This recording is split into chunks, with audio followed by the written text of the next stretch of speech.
October 26, 1942, Guadalcanal, South Pacific. Lieutenant Commander Herschel Albert Smith stood in Enterprise's Damage Control Central Station, 3 decks below the flight deck, monitoring reports from repair parties stationed throughout the ship. The carrier had just emerged from a protective rain squall that had hidden her from Japanese search planes for the past hour. Now, as she turned into the wind to recover aircraft, Smith knew they were exposed. Radar operators reported multiple contacts inbound, bearing 310, distance 40 miles, altitude 17,000 feet. 24 Japanese dive bombers, maybe more, closing fast. Smith checked his stations. Repair parties stood ready with firefighting equipment, portable pumps, shoring timber, welding gear, everything they'd need if the ship took hits. They'd been through this before. Enterprise had been bombed twice already in the past 2 months. Each time, Smith's teams had kept her fighting. Today would test them again. At 11:20 hours, the first Japanese Val dive bomber rolled into its attack run. Enterprise's 5-inch anti-aircraft guns opened fire, filling the sky with black puff bursts. The 40mm quad mounts joined in, their tracers arcing upward in streams of red. 20mm guns added their staccato bark. The noise was overwhelming, a continuous roar that made communication nearly impossible except through sound-powered phones. Smith heard the reports coming in from lookouts topside. Vals diving from multiple directions. The ship heeling hard to starboard as Captain Osborne Hardison threw the carrier into evasive maneuvers at 28 knots. The first bomb struck at frame 4, port side, forward of the number 1 elevator. The explosion was felt throughout the ship, a hammer blow that sent shockwaves through the steel hull. Smith's phone talkers immediately reported the damage. The bomb had punched through the flight deck, exited through the ship's side below the waterline, and detonated in the air off the port bow. Fragment damage was extensive across the forward part of the ship, small fires burning in multiple compartments, water flooding into ruptured hull spaces below the waterline. Smith dispatched repair parties forward before the second bomb hit. That one struck at frame 44.5, port side of the flight deck, and this one was worse. The bomb penetrated to the hangar deck where it partially detonated, sending the rest of its explosive force down to the 3rd deck where it obliterated the forward repair party station. The men stationed there, Smith's men, simply ceased to exist. The blast killed 44 sailors instantly and wounded 75 more. The forward elevator, a massive platform that raised aircraft from the hangar to the flight deck, was knocked completely off its tracks and jammed at an angle. Smoke poured from the hangar bay. But Enterprise didn't stop. Captain Hardison kept the ship moving, kept her turning, kept presenting the hardest possible target to the remaining Japanese dive bombers. The anti-aircraft batteries never stopped firing. And down in damage control, Smith directed his teams with calm efficiency, born from months of drills and 2 previous battles where Enterprise had been hit and survived. Fire parties advanced into smoke-filled compartments with hoses. Welders shored up buckled bulkheads. Carpenters plugged holes in the hull. The damage was severe but manageable. Enterprise would fight. What Herschel Smith and the 3,000 men aboard Enterprise didn't know that morning was that they'd just become the only operational American aircraft carrier in the entire Pacific Ocean. Lexington had been sunk at Coral Sea in May. Yorktown had gone down at Midway in June. Wasp had been torpedoed and sunk by a Japanese submarine 6 weeks ago. Saratoga was in Pearl Harbor undergoing repairs from torpedo damage. And Hornet, Enterprise's sister ship fighting in this same battle just over the horizon, was absorbing devastating damage from Japanese dive bombers and torpedo planes that would lead to her being scuttled tomorrow. Enterprise stood alone. For the next 6 weeks, until Saratoga returned to service in December, Enterprise would be the only American carrier standing between Japanese naval forces and complete control of the South Pacific. A handwritten sign appeared on the hangar deck that afternoon, scrawled in chalk by an unknown sailor. Enterprise versus Japan. The sentiment was not an exaggeration. It was simple mathematical fact. 1 American carrier against the combined might of the Imperial Japanese Navy's remaining carrier fleet. and Enterprise, battered and burning with 75 Seabees still welding repairs to her flight deck, sailed north from Noumea on November 11th to engage Japanese forces trying to retake Guadalcanal. The battle she was steaming toward would become known as the Naval Battle of Guadalcanal, and it would determine whether American forces could hold that strategic island or be driven back into the sea. But Enterprise's war hadn't started at Santa Cruz. It had started on December 7, 1941, when her aircraft arrived over Pearl Harbor in the middle of the Japanese attack. The carrier herself had been at sea, delivering Marine fighter planes to Wake Island, which probably saved her from destruction. But 18 of her Douglas SBD Dauntless dive bombers, flying ahead to land at Ford Island, arrived over Oahu at 08:15 hours, just as Japanese strike aircraft were finishing their second wave attack. 7 Enterprise planes were shot down by Japanese fighters or American anti-aircraft gunners who fired at anything in the sky. 8 airmen died. 2 were wounded. Enterprise became the only American aircraft carrier with personnel casualties at Pearl Harbor, and the first U.S. Navy ship to suffer losses in the Pacific War. The ship's identity was forged in those first terrible months after Pearl Harbor, when the Pacific Fleet's battleship force lay wrecked in the harbor mud, and carriers became America's only offensive capability. Enterprise participated in the first American counterstrikes against Japanese-held islands. On February 1, 1942, her aircraft struck the Marshall Islands, bombing Japanese installations on Kwajalein and Vocha. Japanese bombers counterattacked, scoring near misses that killed 1 man and caused minor damage. But Enterprise had struck back. That mattered psychologically when America desperately needed victories, even small ones. In April, Enterprise escorted Hornet on the Doolittle raid mission, providing combat air patrol, while Army B-25 bombers launched from Hornet's deck for the attack on Tokyo. The raid accomplished little materially, but proved that Japan's home islands were vulnerable. Enterprise's fighters shot down Japanese search planes trying to track the American task force's withdrawal, ensuring the carriers escaped without being caught by Japanese surface forces that raced to intercept them. Then came Midway, June 4, 1942. The battle that changed the Pacific War's trajectory. Enterprise's Air Group 6, led by Lieutenant Commander Clarence Wade McCluskey, played the decisive role in sinking 2 Japanese fleet carriers and turning what should have been an American disaster into Japan's first major naval defeat. McCluskey had launched from Enterprise at 07:45 hours with 32 Douglas SBD Dauntless dive bombers, orders to find and attack the Japanese carrier fleet known to be approaching Midway. The expected interception coordinates were based on Japanese course and speed estimates that proved wrong. When McCluskey reached the search area, he found empty ocean. Fuel was running low. The safe choice was to return to Enterprise. The rational choice was to expand the search slightly, then abort. McCluskey made neither choice. He continued searching, burning fuel his aircraft might not have enough of to return to the carrier, betting everything that he could find the Japanese fleet before his bombers had to ditch in the ocean. At 09:55 hours, nearly 2 hours after launching, McCluskey spotted the Japanese destroyer Arashi steaming northeast at high speed. The destroyer had remained behind to depth charge the American submarine Nautilus and was now racing to rejoin the main Japanese force. McCluskey made an intuitive leap. If Arashi was moving northeast, the Japanese carriers must be northeast.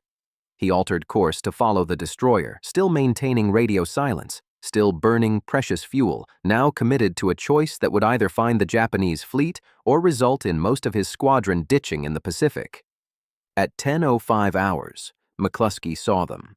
4 Japanese carriers sailing in formation with their escorts, approximately 30 miles distant. Akagi, Kaga, Soryu, and Hiryu, the cream of the Imperial Japanese Navy's carrier fleet, the same ships that had struck Pearl Harbor 6 months earlier.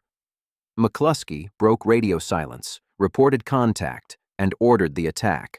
His 32 dive bombers rolled into their runs from 14,000 feet, plunging toward their targets at terminal velocity, while Japanese Zeros climbed frantically to intercept and anti-aircraft fire filled the sky with black bursts. The attack was chaotic. Doctrine called for McCluskey's squadron to attack Akagi while the following squadron hit Kaga, but radio confusion and the compression of combat resulted in nearly all 32 bombers diving on Kaga. Lieutenant Richard Best, leading the 2nd Squadron, recognized the error mid-dive and pulled out with his 2 wingmen to attack Akagi instead. Best's bomb struck Akagi amidships. The other wingman's bomb disabled Akagi's rudder. The remaining bombers put at least 4 hits on Kaga. Both carriers were transformed into burning wrecks within minutes. McCluskey's aircraft was hit by 2 Japanese Zeros during his pullout from the dive. 52 holes punched through his Dauntless, a bullet through his shoulder. His gunner, ARM-1C, Walter Chochalusek, shot down one of the attackers. McCluskey, bleeding and with partially shot-up controls, nursed his damaged bomber back to Enterprise and landed with less than 5 gallons of fuel remaining. Some aircraft in his squadron returned with even less. 10 planes never made it back at all, forced to ditch when their fuel ran out. The crews were never recovered, but 3 Japanese carriers were burning. Soryu had been hit by Yorktown's dive bombers in a coordinated attack. Hiryu, the 4th carrier, would be destroyed 6 hours later. The Battle of Midway ended with all 4 Japanese carriers sunk and American forces holding the island.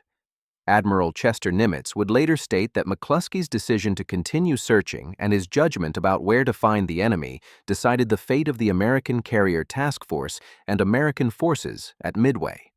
Without Enterprise's air group finding and destroying those carriers, the battle likely ends with American defeat and Japanese occupation of Midway, extending Japan's defensive perimeter and making the eventual American counteroffensive far more costly. August brought the Guadalcanal campaign and more combat.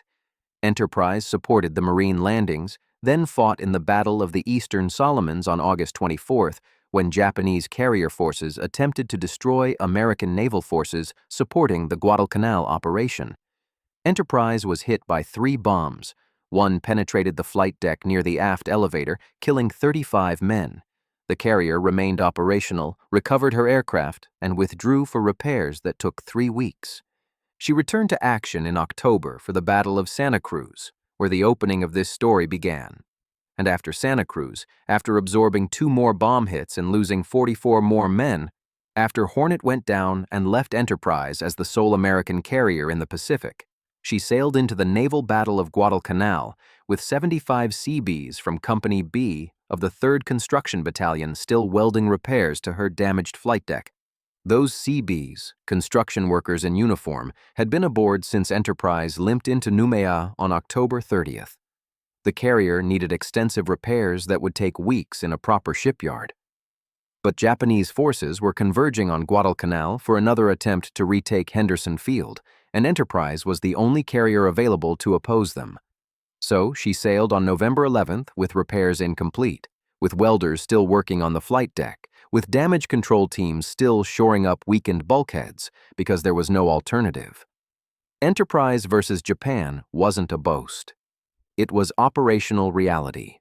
The Naval Battle of Guadalcanal raged from November 12th to November 15th, a confused series of surface actions and airstrikes that saw both sides taking heavy losses. Enterprise's aircraft helped sink the Japanese battleship Hiei, damaged on the 13th by Marine aircraft from Henderson Field and finished off by dive bombers from Enterprise on the 14th. Her planes also participated in sinking 6 Japanese transports trying to land reinforcements on Guadalcanal. The battle ended Japanese hopes of retaking the island. From November 1942 onward, Japan was on the defensive in the Solomons. Enterprise withdrew to Noumea to complete repairs, then spent months supporting operations throughout the Solomons campaign. She covered troop movements, launched strikes against Japanese bases, maintained sea control that allowed American forces to advance up the island chain. The work was unglamorous, but essential. Without carrier air cover, amphibious operations were impossible. Without carrier strike capability, Japanese naval forces could interdict American supply lines. Enterprise provided both. In May 1943, Admiral Chester Nimitz presented Enterprise with the Presidential Unit Citation, the first aircraft carrier to receive that honor. The citation covered 8 major engagements from February through November 1942: Marshall Islands Raid, Wake Island Raid, Marcus Island Raid, Battle of Midway, Battle of the Eastern Solomons, Battle of Santa Cruz Islands, and the Naval Battle of Guadalcanal. The award recognized that Enterprise had participated in more major actions against Japan than any other American warship and had taken more damage while remaining operational than any other carrier. By July 1943, Enterprise needed a major overhaul. She'd been in continuous combat operations for 18 months, with only brief repair periods. Her machinery was worn, her aircraft elevators were temperamental, her hull showed the stress of high-speed maneuvering and multiple bomb hits. She sailed to Puget Sound Naval Shipyard for 3 months of comprehensive modernization. New anti-aircraft guns were installed. Radar was upgraded. The flight deck was strengthened. When Enterprise emerged in October 1943, she was a more capable ship than when she'd commissioned in 1938. She returned to the Pacific in November and resumed operations. The war had changed. America now fielded multiple new Essex-class carriers, fast, powerful ships built specifically for Pacific combat. Enterprise was no longer alone. But she remained in the thick of the fighting through 1944 and into 1945.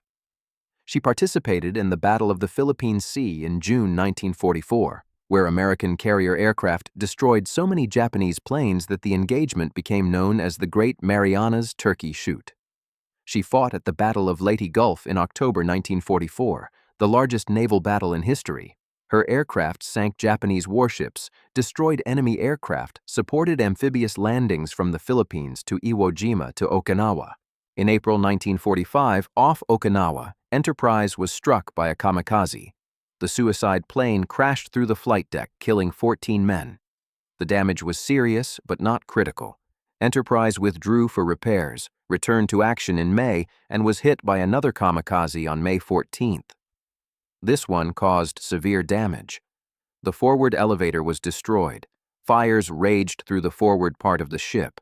13 men died. Enterprise was forced to withdraw to Puget Sound for repairs that would take months. She was still under repair when Japan surrendered in August 1945.